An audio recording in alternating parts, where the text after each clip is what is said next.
नमस्कार। Biharlal Soni, EBST assistant professor, government college Barmer. आज अपन BCom सेकेंड ईयर यूनिट 3 में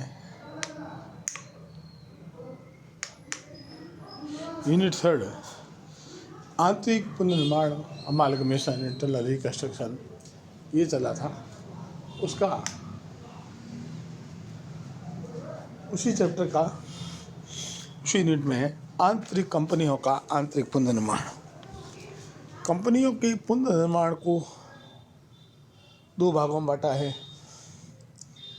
कंपनियों का पुनर्निर्माण 2 भागों में बांटा है। पहला भाग आंतरिक पुनर्निर्माण, दूसरा भाग बाह्य पुनर्निर्माण। आंतरिक पुनर्निर्माण ऐसा पुनर्निर्माण जिसमें कंपनी की पूंजी संरचना में परिवर्तन होता है, लेकिन कंपनी का अस्तित्व बना रहता है। कंपनी बनी रहेगी, केवल पूंजी संरचना परिवर्तन होता है, वो आंतरिक पुनर्निर्माण है। बाह्य पुनर्निर्माण में कंपनी का अस्तित्व ही समाप्त हो जाता है, नई कंपनी की स्थापना होती है, वो बाह्य पुनर्निर्माण है। आंतरिक पुनर्निर्माण करने के 2 तरीके हैं, अंश पूंजी में परिवर्तन और अंश पूंजी में कटौती। ये पूरे चैप्टर में कुल 2 है इस पाठ में, अंश पूंजी में परिवर्तन और अंश पूंजी में कटौती। अंश पूंजी में परिवर्तन का मतलब कंपनी की स्थिति सही है, केवल अंश पूंजी में परिवर्तन करना है, किसी से त्याग नहीं करना है, इसमें कोई त्याग नहीं होगा। इसके 5 तरीके हैं। नए शेयर इशू करना, नए शेयर इशू करने की एंट्री है। देखो, जैसे नए शेयर इशू किए तो पहला बैंक अकाउंट या to share application and allotment, share application account allotment account, application and allotment account या to share capital, security premium पे हो तो ठीक है सिक्योरिटी प्रीमियम, और सम मूल्य पे तो नहीं, डिस्काउंट पे तो होता ही नहीं है।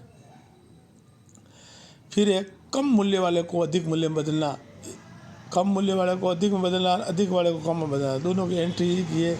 ओल्ड डिनोमिनेशन अकाउंट या टू न्यू, जैसे 100 रुपये का शेयर 1000 में बदलना है तो 100 रुपीज़ शेयर कैपिटल अकाउंट या टू 1000 रुपीज़ शेयर कैपिटल।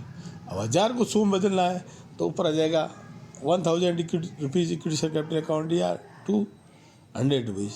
इसमें भी कोई त्याग नहीं है, क्योंकि अमाउंट वो वही आएगा, टोटल अमाउंट लास्ट वही रहेगा। जैसे 100 रुपये का शेयर 1000 है तो 100 रुपये इंटू 1000 1 लाख। अब मान लो 1000 रुपये का शेयर करेंगे तो शेयरों की संख्या कम हो जाएगी, 10,000, अमाउंट वो वही रहेगा। कम मूल्य को अधिक में बदलना हो या अधिक को कम में बदलना हो, दोनों का तरीका एक जैसा ही है। Entry old denomination share capital account या टू न्यू है। अब पूर्ण प्रदत्त अंशों को स्टॉक बदलना, इक्विटी शेयर कैपिटल को स्टॉक बदलना, लेकिन इसके लिए शेयर फुली पेड होना जरूरी है। तो इक्विटी शेयर कैपिटल अकाउंट या to equity stock, preference share को बदलना है तो प्रेफरेंस शेयर कैपिटल अकाउंट या टू प्रेफरेंस शेयर स्टॉक। फिर अनिर्मित अंशों को रद्द करने की नो एंट्री, कोई प्रविष्टि नहीं होगी। तो ये 5 विधियाँ हुई किसकी, अंश पूंजी में परिवर्तन। 5 की विधियाँ मैंने एंट्री बोल दी, आप किताब से और देख लीजिए, ठीक है। अब है अंश पूंजी में कटौती। अंश पूंजी में कटौती की 3 विधियाँ हैं। अयाचित पूंजी के दायित्वों को समाप्त करना, अयाचित पूंजी के दायित्वों को समाप्त करना। जैसे 100 रुपये का शेयर है, 80 रुपये दिए तो कंपनी ये मान लेते हैं 100 रुपीज़ शेयर कैपिटल अकाउंट या टू 80 रुपीज़ शेयर कैपिटल। अब मान लो 100 रुपये का 80 रुपीज़ पेडअप है तो अमाउंट हो जाएगा, 1000 शेयर है तो 80 रुपये का तो 80,000 से हुए, 1000 शेयर 80 रुपये पेडअप है, उसको 100 रुपये को 80 में बदलना है तो 100 रुपीज़ शेयर कैपिटल अकाउंट या टू 80 रुपीज़, अमाउंट 80,000 ही आएगा। कहना मतलब शेयर 100 की जगह 80 में बदल गया।